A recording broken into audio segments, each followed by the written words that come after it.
Delighted to be joined by Chad Sugden, who will be fighting this Saturday at the Magna Center in Rotherham. Chad, how are you? I'm good, mate. Good. How are you? Yeah, very good, thanks. So obviously you have this fight coming up this Saturday. But first off, I'd actually like to talk a bit about your kickboxing career, if Yeah, that's all right. So yeah. you've traveled around the world and fought, for some top promotions such as Glory and K1. What on earth is that experience like? Yeah, mate.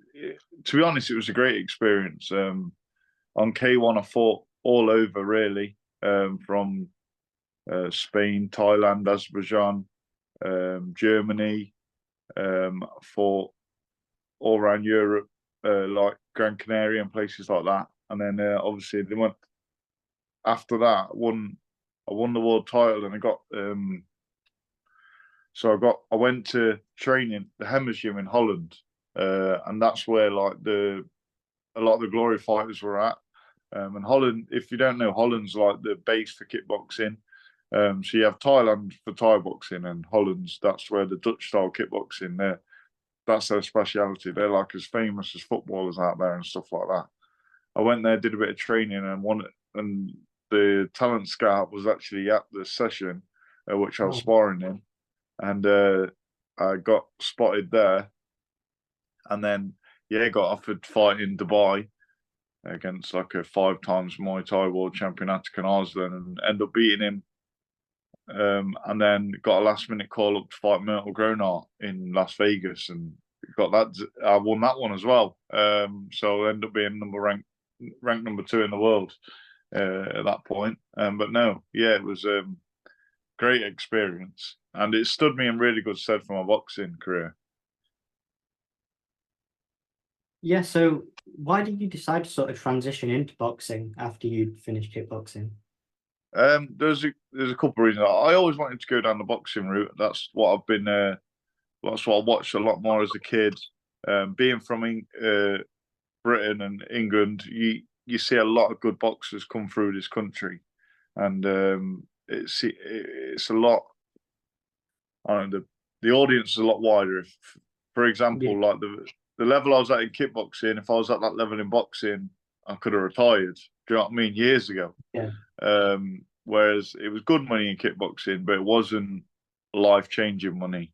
And I was 21, 22, and I just thought, well, this is the time now where I felt it's the right time. And I had a few injuries which would only affect my kickboxing, so it sort of worked out like that. And then never looked back really. Still do miss it a little bit. Do you know what I mean? But and I can still do a bit. So I like to keep myself moving in between fights and that, and being able to kick and stuff. how have you found that transition from kickboxing then into boxing?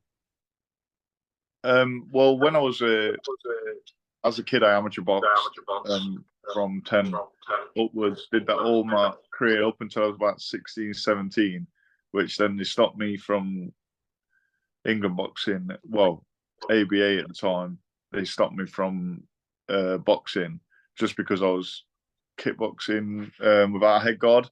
So it was like it wasn't professional at the time, but it was basically like they didn't want me doing both. Bearing in mind I was at elite level in the boxing, but so it sort of like forced my hand really to then take the kickboxing more Yeah, seriously.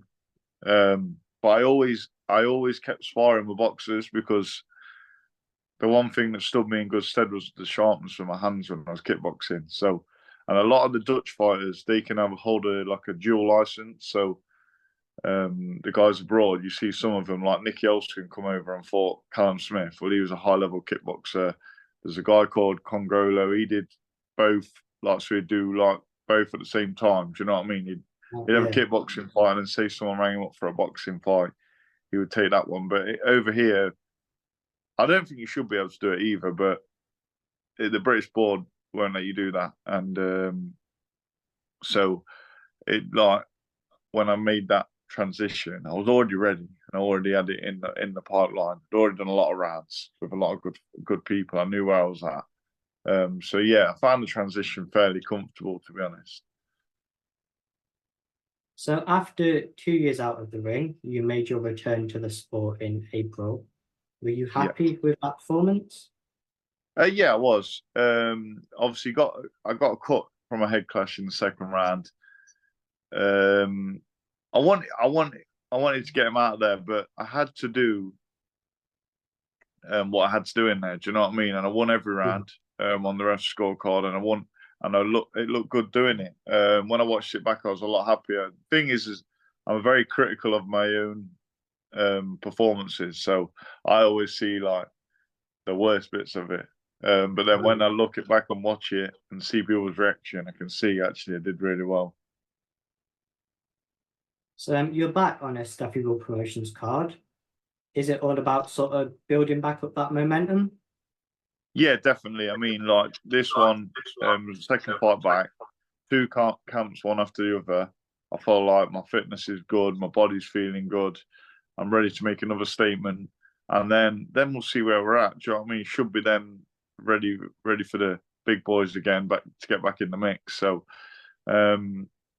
yeah, it was a pleasure on Steffi's show last time, and I'm looking forward to doing the same again. We sold plenty of tickets, and it was a real buzz. It should be even bigger buzz this time with the triple header as well. Yeah, it's going to be good. So you spoke there about I guess sort of the big boys, in that light heavyweight division, your division. You've already fought such names as Craig Richards and Shakur Peters. Are they the names that you want to try and build back up to? Yeah, of course. That they're the fights that make sense. You know what I mean? I just want to be in the mix with who's got the titles, who's got the belts, and go from there. Because that's what we do it for. Do you know what I mean? We're not. I'm not. I don't really know any boxer that's not in it for that reason. Yeah, And the day I'm not in it for that reason, I think is the day you hang up the gloves. You got to be in it to win something. It's a hard sport, but I do believe I can mix it with the top boys, and I do think as well that I could probably come down to super middle and have a test down there because I think this weight's just under light heavyweight this weight on this fight on Saturday. So then we'll go and see where we're at from there. Do you know what I mean? And just yeah. test the waters a bit. Would you say you learn more from those fights against that sort of top level opposition? Yeah, definitely. I mean, like you don't just learn in the fight, but you learn like the build up and how you can change that approach. Because I feel like like the Craig Rich fight, for example, I took that on less than a week's notice, and I seem to I felt like I performed really well. Yeah, And I grew into the fight. The Shakan Peters fight kept getting put off and it ended up being in lockdown. And it didn't quite go my way. Do you know what I mean? He was the better man of the yeah, night, but I do think there was stuff that I could have done differently in the build up to give me more of a chance because he's a freak of a guy, the height and that, and he's good boxing. But I do think I come in slightly wrong weight wise and stuff like that. But that's all learning curve, and I picked up on that, and I'm implementing that now in these fights, and then hopefully that can only just get better as the fights go on. yeah. So finally, Chad, what kind of performance can we expect from yourself on the 29th? Yeah, on the 29th, it's going to be explosive. I've got a live opponent coming in to really have a go, and I'm going to show him some two slick, but I'm also going to put it on him and give him hell and give the crowd a good fight, like I did last time, but with even more. I'm 2 camps in now, and I feel like my fitness and my strength is on top form. Chad, thanks so much for your time. Appreciate it. Thank you, Jake.